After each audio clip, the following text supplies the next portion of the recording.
อยู่จุดกลางที่นี่เบื้องซ้ายของประเทศโปรตุเกสเพราะว่าประเทศโปรตุเกสจะติดสเปน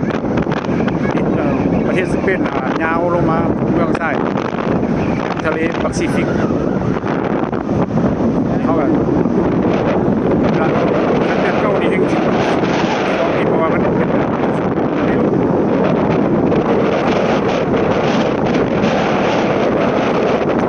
ใส่หมวกขนาดนี้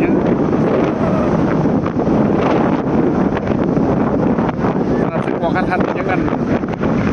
หมวกจะปิว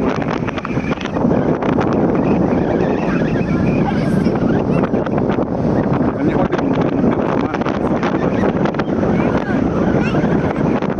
ทะเลที่สูงหลายที่ขึ้นที่นั่นหลายในโลก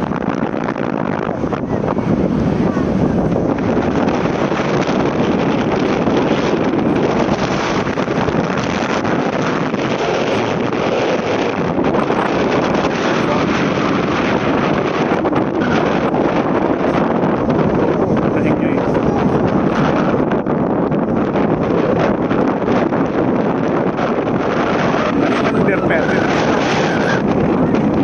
สูงขึ้นโมในโลกเลยเอาวันนี้สิไปทายยวน